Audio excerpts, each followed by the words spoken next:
Você já sentiu que sua vida está se movendo, mas não sabe mais para onde? E se eu te dissesse que há um caminho diante de você agora e que o simples ato de ignorar essa escolha já é uma resposta? Muitos pensam que estão apenas adiando decisões, esperando o momento certo. Mas o tempo não espera. A verdade é dura. Ninguém caminha neutro.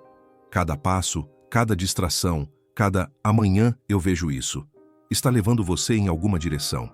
E Deus, com sua voz que não grita, mas sussurra no meio da correria, está perguntando: você tem certeza de que está no caminho da vida ou apenas se acostumou a andar?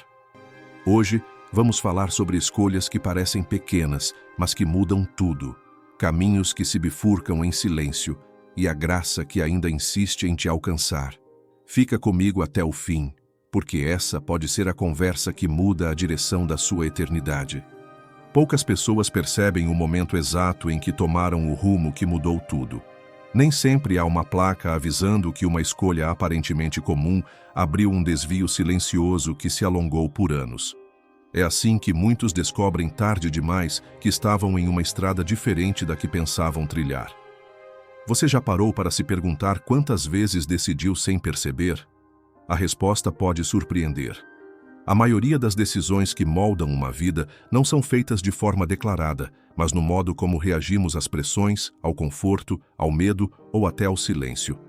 Havia um jovem que cresceu ouvindo sobre Deus, cercado por pessoas de fé, cercado por oportunidades de aprender e caminhar com propósito.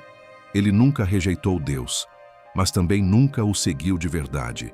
Estava sempre ocupado, sempre protelando. Tinha planos de se aproximar, mas sempre depois. Aos poucos, a rotina apagou a urgência que ele um dia sentiu. Até que, diante de um colapso emocional, se deu conta de que já fazia muito tempo que sua fé não passava de lembrança. Ele não escolheu abandonar o caminho da vida. Apenas nunca escolheu permanecer nele. O que torna essa história ainda mais inquietante é que ela se repete em milhares de trajetórias. O tempo passa, as distrações se acumulam e os dias vão sendo ocupados por tudo, menos por aquilo que dá sentido à existência.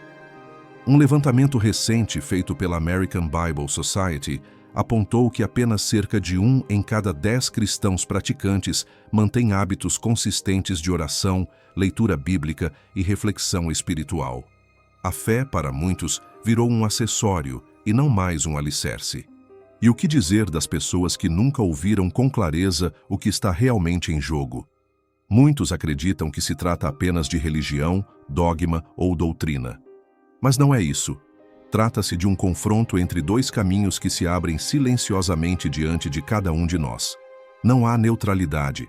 Não há uma terceira via onde não se escolhe nenhum nem outro. Ainda que a mente diga que não quer decidir agora, a vida continua se movendo, e esse movimento é, em si, uma resposta. É preciso dizer com honestidade: ninguém é apenas espectador da própria vida espiritual. Todos, em algum grau, estão respondendo a um chamado, seja aceitando ou rejeitando. O problema é que a maioria nem percebe que está respondendo. A vida cotidiana, com sua velocidade e barulho, anestesia. Os questionamentos mais profundos vão sendo adiados até que se tornem incômodos demais para serem encarados. E é nesse adiamento que muitos se perdem, mesmo acreditando estar no controle. Mas há um ponto de retorno.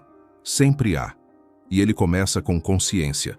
A consciência de que estamos agora diante de algo que nos exige mais do que atenção. Exige posicionamento. Não se trata de medo, mas de lucidez. Entender que ignorar essa realidade não a faz desaparecer. Entender que o convite à vida plena não é uma ameaça, mas um chamado cheio de propósito, direcionado a todos, sem exceção. Essa não é uma mensagem sobre perfeição. Não exige passado limpo, nem trajetória impecável. O que está em pauta é o que você faz a partir deste momento. Porque sim, o que você decidir agora tem implicações que vão além do que os olhos alcançam.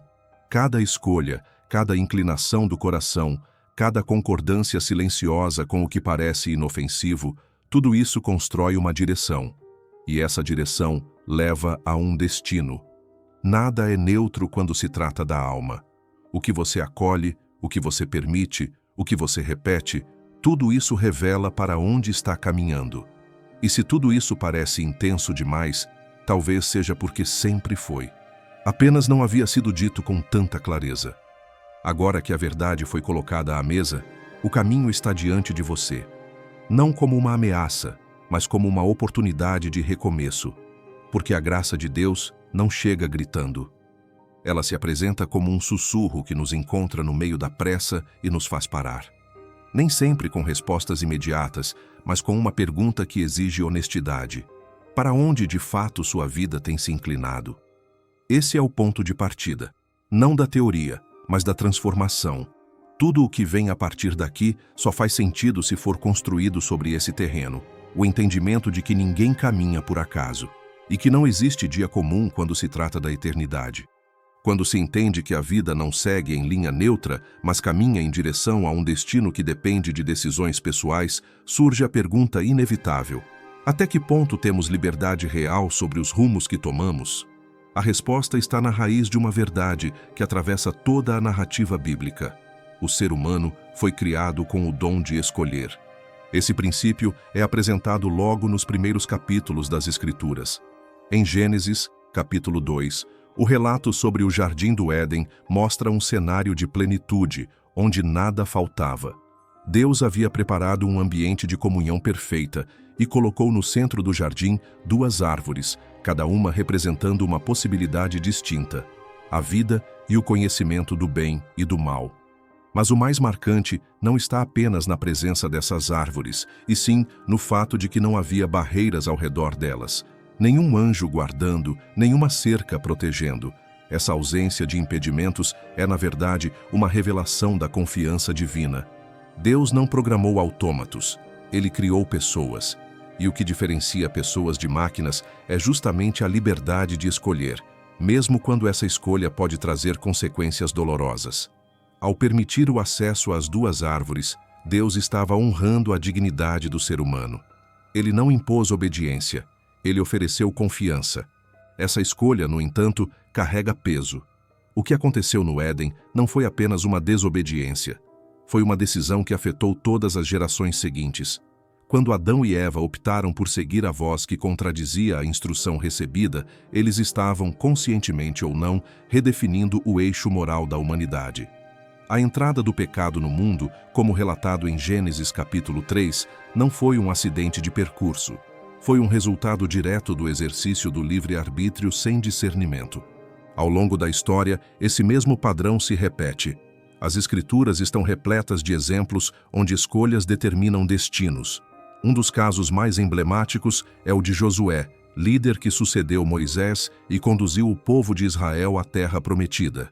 Diante de uma nação instável, cercada por influências pagãs e tentações culturais, ele declara em alto e bom som: escolham hoje a quem irão servir.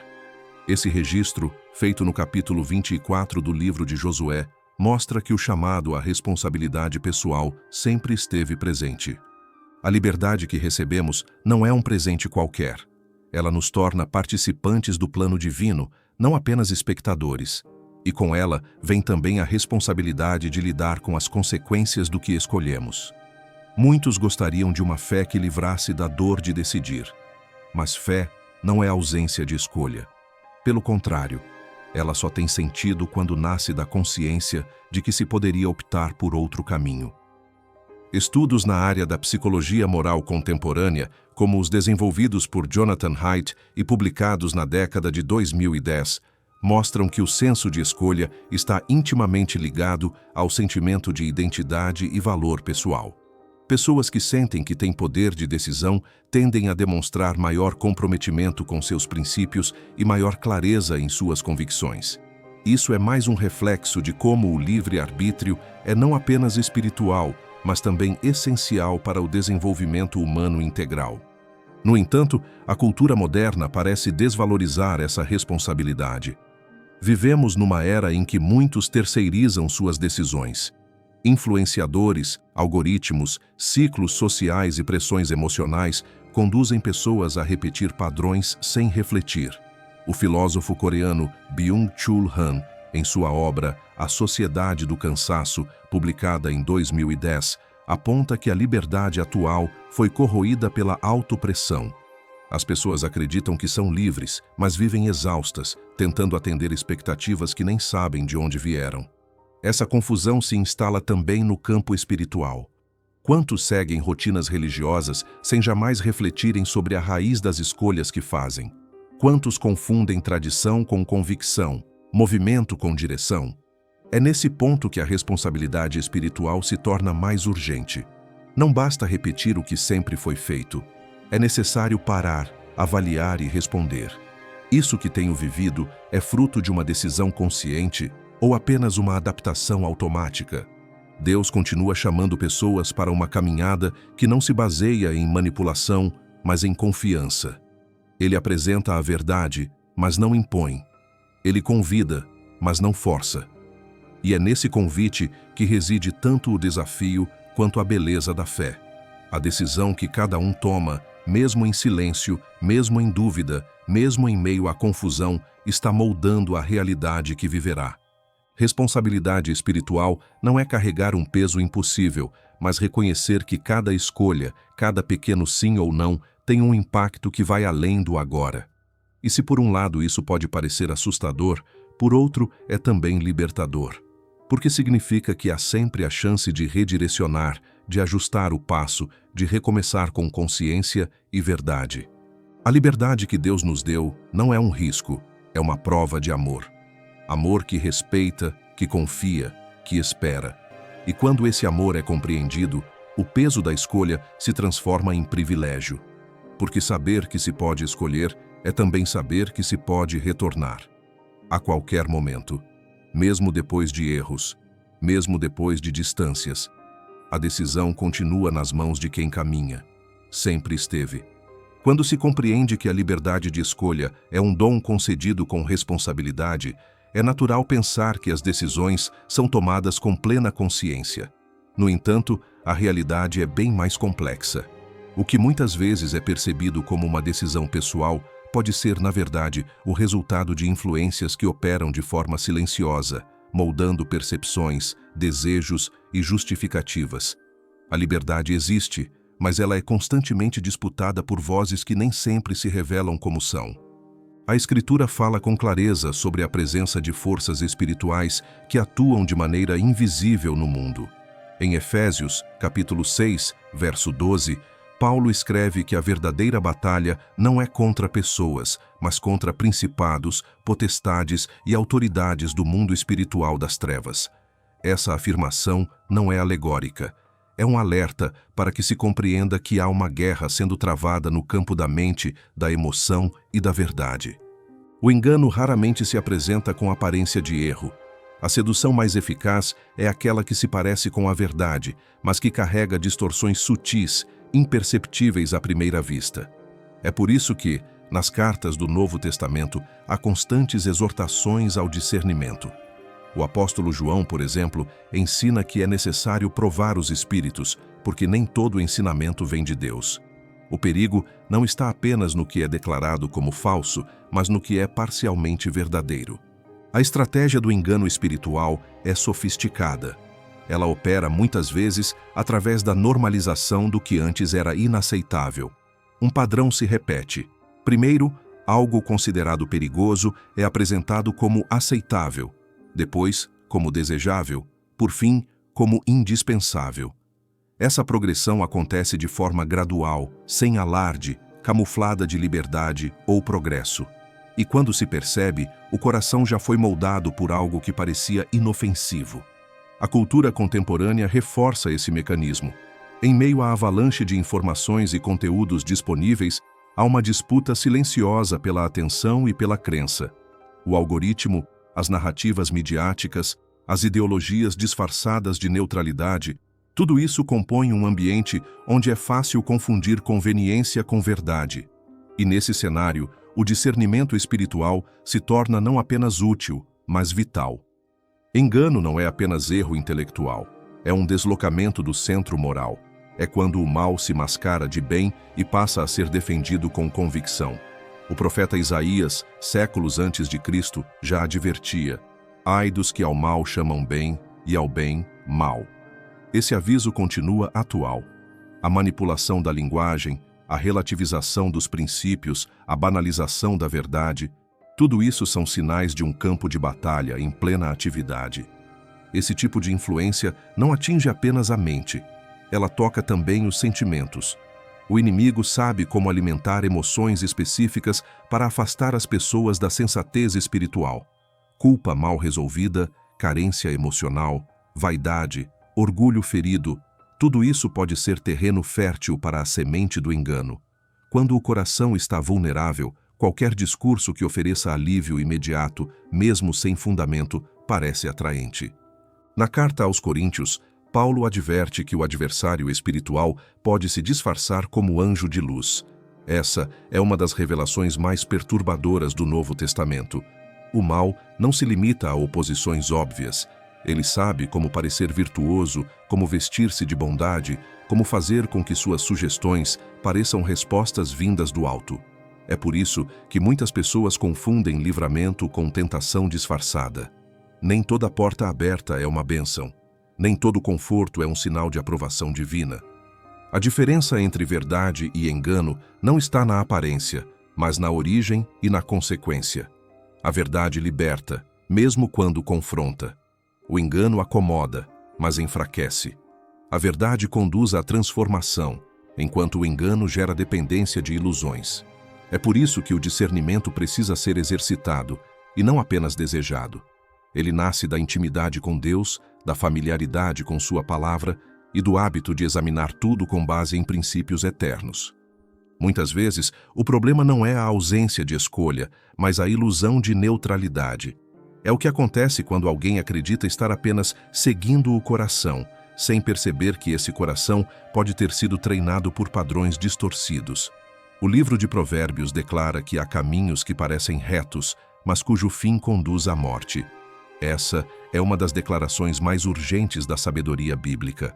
O engano mais perigoso não é o que choca, mas o que conforta sem fundamento. Por isso, permanecer alerta não é uma questão de paranoia, mas de sobrevivência espiritual. O chamado ao discernimento não é um peso, é uma proteção. É o exercício de manter os olhos abertos, mesmo quando tudo à volta parece convidar ao descanso. Porque nem sempre o que acalma é o que cura. E nem sempre o que brilha é luz. Nesse cenário, a fé deixa de ser apenas crença e se torna resistência. Resistência a aceitar tudo o que soa bonito. Resistência a se entregar ao fluxo cultural sem reflexão. Resistência ao sussurro que diz que não há nada de errado. E essa resistência não se sustenta sozinha. Ela precisa de raiz, de fundamento, de uma verdade que não muda, mesmo quando tudo à volta se reinventa, porque só a verdade é capaz de manter alguém de pé quando o engano se apresenta como resposta.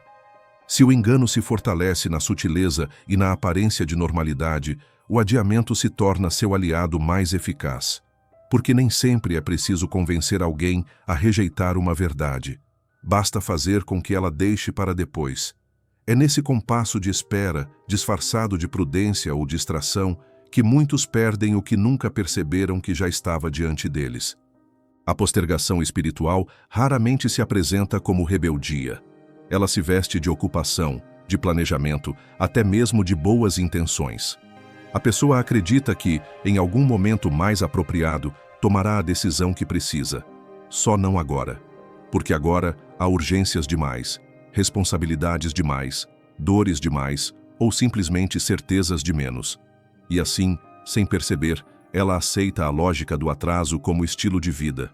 Há uma passagem contundente na carta aos Hebreus que diz: Hoje, se ouvirdes a sua voz, não endureçais o vosso coração. O uso da palavra hoje não é acidental.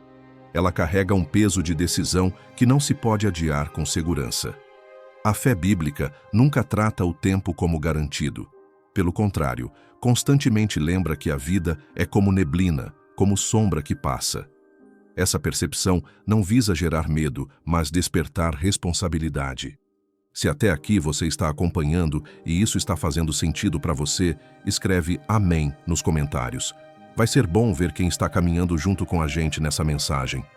O mundo moderno, com seus dispositivos, metas e distrações constantes, tornou a espera parte da rotina. Espera-se o momento ideal para mudar, para iniciar um novo hábito, para restaurar algo importante. Mas, no caso da vida espiritual, essa espera pode ser um erro sem retorno. O tempo, uma vez desperdiçado, não pode ser recuperado. E há decisões que precisam ser tomadas enquanto ainda há consciência e abertura interior. Em 2022, uma pesquisa conduzida pela Lifeway Research revelou que quase metade dos frequentadores regulares de igrejas nos Estados Unidos afirmam ter deixado decisões espirituais importantes para depois por estarem muito ocupados com outras questões. Essa estatística não fala apenas de distração. Ela denuncia uma tendência mais profunda, a de que o eterno tem sido substituído pelo urgente. E o resultado disso é um tipo de vida onde a alma se torna secundária. O mais grave é que essa procrastinação não precisa ser verbalizada para produzir efeito. Basta não reagir. Basta ignorar pequenos sinais. Basta viver um dia após o outro esperando por uma convicção mais forte, por uma circunstância mais propícia, por um sinal mais evidente. Enquanto isso, as decisões são tomadas por inércia. O que deveria ser um passo consciente se torna uma ausência prolongada. Jesus nunca tratou a decisão espiritual como um processo indefinido. Em diversas ocasiões, suas palavras convidavam a resposta imediata. Não porque ele fosse apressado, mas porque sabia que o coração humano muda. O que hoje está sensível, amanhã pode estar endurecido. O que hoje reconhece, amanhã pode se acostumar. Há um tempo certo para responder, e esse tempo é o agora. Não no sentido cronológico, mas no sentido da disposição interior. Muitos acreditam que terão outro momento, que um dia, quando tudo estiver em paz, olharão para dentro e se reconectarão com o essencial. Mas esse dia perfeito talvez nunca chegue. E a cada escolha adiada, a percepção do sagrado vai se apagando como uma vela que consome a si mesma enquanto espera ser acesa. A Bíblia não romantiza o amanhã. Ela o trata como possibilidade, não como certeza. E é justamente essa fragilidade do tempo que torna o hoje tão precioso. Decisões espirituais não podem ser armazenadas como planos futuros. Elas são sementes que precisam ser plantadas enquanto o solo ainda está fértil, porque o tempo endurece, a rotina endurece, o coração também. Quantas histórias conhecemos de pessoas que, mesmo cercadas por oportunidades, nunca tomaram a decisão que sabiam que precisavam? Elas viram o chamado, sentiram o toque, ouviram a voz, mas decidiram esperar. Esperar por mais fé, por mais estabilidade, por mais clareza, e na espera, o fervor se esvaiu. Quando perceberam, a sensibilidade havia sido substituída pela acomodação. Não houve rejeição, apenas ausência de resposta. Esse é o perigo mais comum, e por isso mesmo, o mais negligenciado. Pensar que ainda há tempo pode ser um engano. O tempo não se dobra aos nossos planos. Ele segue, ele avança, e carrega consigo oportunidades que, uma vez passadas, não voltam da mesma forma. O que hoje soa como apelo pode amanhã soar como lembrança distante. A procrastinação espiritual não é inofensiva. Ela corrói, ela silencia, ela faz parecer normal aquilo que um dia causou desconforto. E ao fazer isso, transforma convicções em memórias. O que era um chamado se transforma em uma ideia antiga. E o coração, que antes estava pronto para responder, passa a se proteger do incômodo que outrora considerou santo. É por isso que o chamado de Deus sempre vem com urgência, não por imposição, mas por sabedoria. Ele conhece os ciclos da alma. Ele sabe que a centelha que acende hoje pode se apagar se não for alimentada. E não porque ele desista, mas porque o ser humano aprende a viver sem aquilo que um dia quase mudou tudo. A urgência, nesse contexto, não é pressão, é misericórdia. É graça oferecendo oportunidade enquanto ainda há sensibilidade para reconhecê-la. Se por um lado o adiamento espiritual silencia decisões importantes, por outro, não há erro humano capaz de anular completamente o convite divino. Enquanto houver vida, há possibilidade de retorno. Essa é a essência da graça. Não apenas uma oferta de perdão, mas um gesto contínuo de recomeço. O maior testemunho dessa realidade não está apenas em doutrinas, mas em histórias reais, narradas nas Escrituras e vividas ao longo dos séculos. A trajetória do filho pródigo, contada por Jesus no Evangelho de Lucas, não é uma fábula moral. É a descrição vívida de como Deus trata aqueles que se afastam por escolha própria, mas que, ao despertarem, encontram os braços do Pai ainda abertos.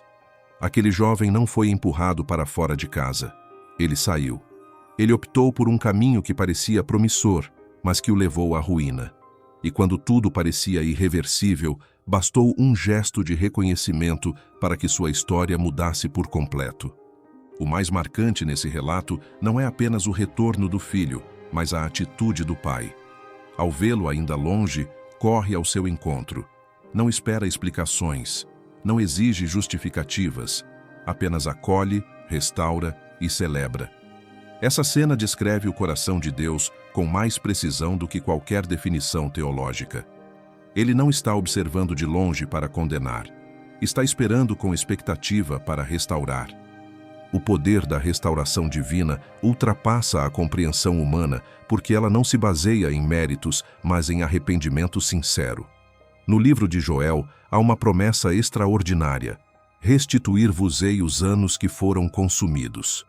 O texto não fala apenas de recursos ou posições, mas de tempo, um dos bens mais irrecuperáveis.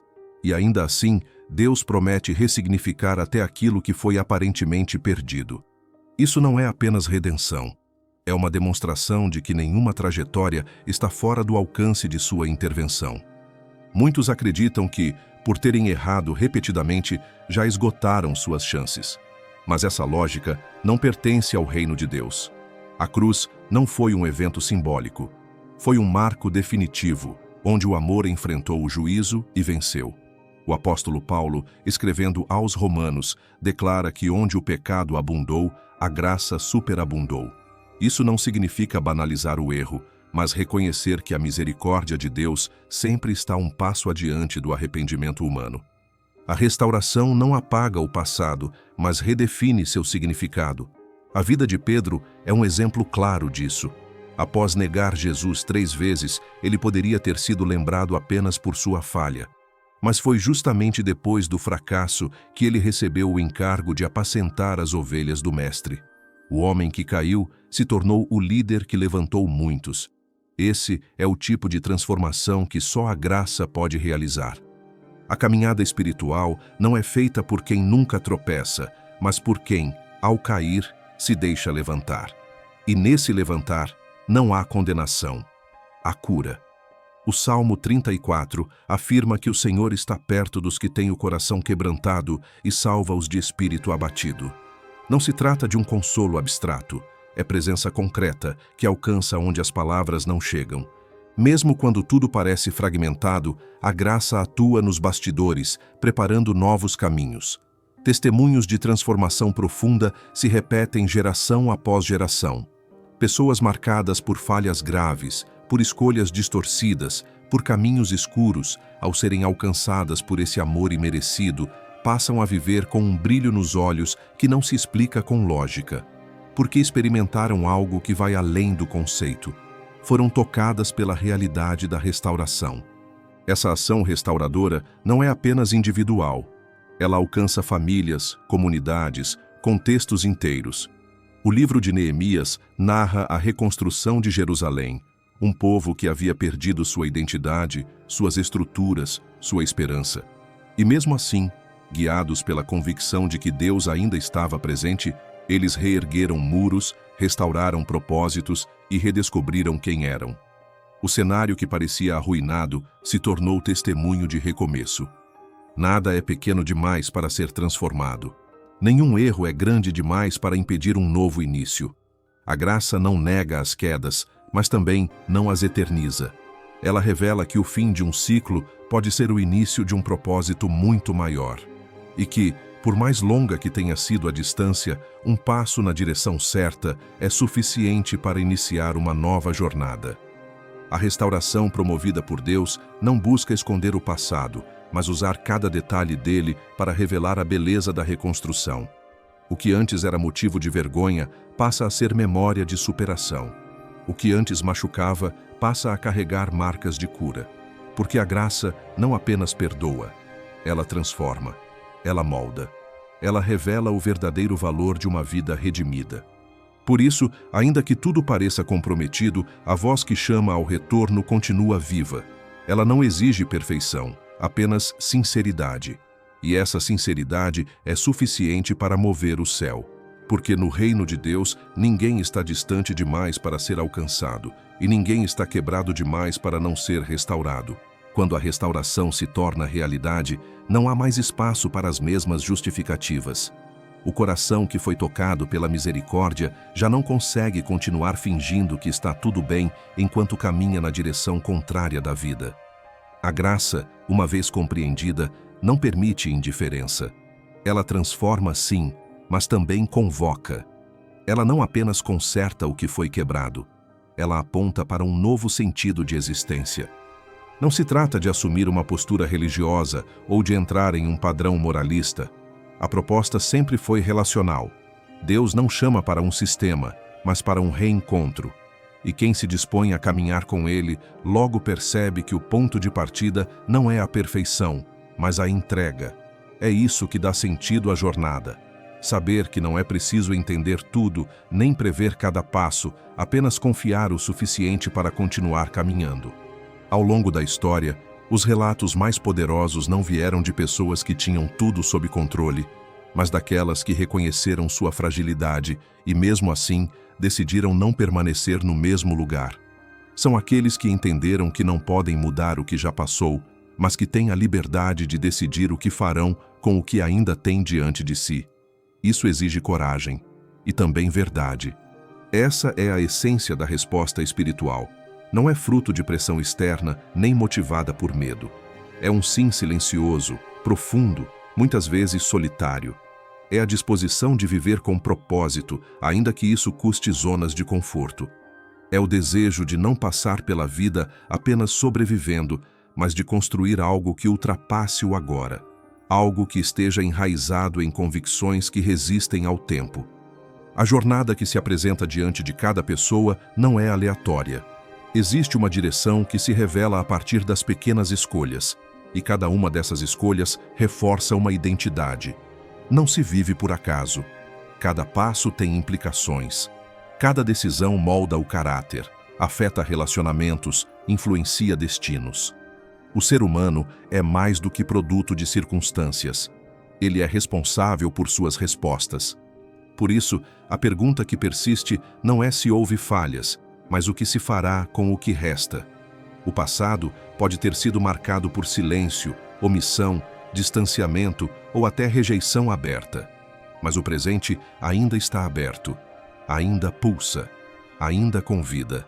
E o futuro, embora incerto em termos humanos, pode ser redesenhado quando a direção é corrigida. Esse redirecionamento, no entanto, exige honestidade. É preciso deixar de lado os filtros. Não se trata do que os outros esperam, nem do que a aparência tenta sustentar. É uma conversa que acontece no interior, onde nenhuma máscara sobrevive. E nesse espaço íntimo, a voz de Deus não chega como imposição. Ela sussurra, ela chama e espera. Há quem viva tentando silenciar esse chamado. O preenche com distrações, o cobre com compromissos, o empurra com justificativas. Mas ele não se apaga. Ele apenas espera o momento em que o coração se disponha a escutar. E quando isso acontece, algo muda. Porque há uma paz que não depende de circunstâncias. Um tipo de certeza que não se explica, apenas se reconhece. Uma consciência de que, independentemente do caminho trilhado até aqui, ainda é possível viver diferente. Não importa o quanto alguém tenha se afastado, nem quantos ciclos tenha repetido, nem quantas vezes tenha prometido mudar e não conseguiu. O ponto não está na quantidade de erros, mas na disposição de reconhecer que não há mais motivo para continuar fugindo. O que transforma a vida não é o peso do arrependimento, mas a leveza da rendição. E a decisão nunca será coletiva. Ela é profundamente pessoal. Ninguém pode responder por outro. Cada um carrega a responsabilidade de dar sentido à própria trajetória, de assumir a autoria da resposta que dá ao que escuta dentro da alma. E isso não se adia indefinidamente, porque a vida não aguarda, ela continua. E se não houver posicionamento, o tempo preencherá o vazio com escolhas que se tornam automáticas, conduzidas pela ausência de direção. Essa escolha não precisa ser feita com alarde, nem precisa de discursos. Ela pode começar agora, no íntimo, com um gesto simples e sincero. Um reconhecimento de que viver pela metade não é mais suficiente, que repetir padrões vazios já não basta, que há algo maior chamando, algo que não exige nada além da disposição de responder com verdade. A grande reviravolta espiritual não acontece quando tudo parece ideal. Ela começa no meio do caos, do cansaço, da dúvida, porque é nesse lugar que a fé se torna viva, não como fuga, mas como reencontro. E esse reencontro transforma não só o destino eterno, mas o significado do presente. O tempo mais importante da vida espiritual não é o passado, nem o que ainda virá, é o agora. É o instante em que, diante de tudo o que foi dito, algo no coração responde com humildade. Não porque entendeu tudo, mas porque não quer mais viver distante. Essa é a hora em que o céu se aproxima. E em silêncio, o mundo espiritual testemunha uma decisão que muda tudo. Mesmo que do lado de fora nada pareça diferente, por dentro já não é mais o mesmo. O chamado permanece. E ele não espera por um momento melhor. Ele aguarda uma resposta real. Porque o que transforma uma vida não é o que se sabe, mas o que se faz com o que se sabe. E quando esse fazer nasce da confiança, nasce também uma nova história. Não perfeita, mas verdadeira. Não sem falhas, mas cheia de significado. Não sem luta, mas carregada de esperança. Uma história que, ainda que não apague o que passou, redefine completamente o que virá.